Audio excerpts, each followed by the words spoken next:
வணக்கம். கோவை நீலகிரி செய்திகளுக்காக நான் உங்கள் தமிழ் வெங்கடேசன். குன்னூர் புனித அந்தோணியர் மேல்நிலைப் பள்ளியில் கிறிஸ்து பிறப்பு விழா மிக சிறப்பாக நடைபெற்றது. நீலகிரி மாவட்டம் குன்னூரில் புனித அந்தோணியர் மேல்நிலைப் பள்ளியில் கிறிஸ்து பிறப்பு பெருவிழா மிகுந்த உற்சாகத்துடன் ஆன்மீக உணவுடன் சிறப்பாக கொண்டாடப்பட்டது. இந்த விழாவிற்கு பள்ளியின் தாளாளரும் தலைமை ஆசிரியருமான அருள் சகோதரர் முனைவர் தாமஸ் செல்வம் அவர்கள் தலைமை தாங்கினார்.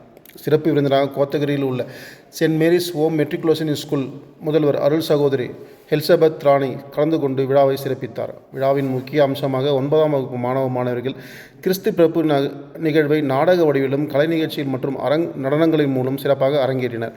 குறிப்பாக ஏழைகளுக்கு பகிர்ந்து அளிப்போம் என்ற தலைப்பில் நடத்தப்பட்ட நாடகம் பார்வையாளர்களை மிகவும் கவர்ந்தது. கிறிஸ்து விழாவின் உண்மை நோக்கத்தை உணர்த்திய விழாவில் உரையாற்றிய சிறப்பு விருந்தினர் அருள் சகோதரி எலிசபெத் ராணி இவ்வுலகில் குறைந்து வரும் அன்பு, பகிர்வு, மகிழ்ச்சி, அமைதி போன்ற மதிப்புகள் மீண்டும் தலை தூக்க வேண்டும் என்றும் இதற்காக இன்றைய தலைமுறைகள் தங்களை அர்ப்பணித்துக் கொண்டு வாழ வேண்டும் என்றும் வலியுறுத்தி பாலகன் இயேசுவின் ஆசீர்வாதத்தை வழங்கினார்.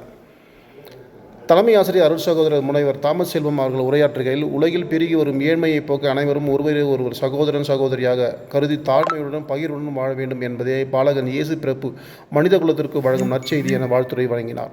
விழாவின் நிறைவில் அனைத்து மாணவர்களுக்கும் கிறிஸ்துமஸ் கேக் வழங்கப்பட்டது. விழாவிற்கான ஏற்பாடுகளை 9ஆம் வகுப்பு ஆசிரியர்கள் திரு ஜோசப், ஜான் பிரிட்டோ, ஜெகநாதன், திருமதி கீதா ஆகியோர் மிக சிறப்பாக செய்திருந்தனர். இந்த கிறிஸ்துமஸ் விழா மாணவர்களிடையே அன்பு, ஒற்றுமை, பகிர்வு ஆகிய மனிதநேய மதிப்புகளை வலுப்படுத்தும் விதமாக அமைந்திருந்தது.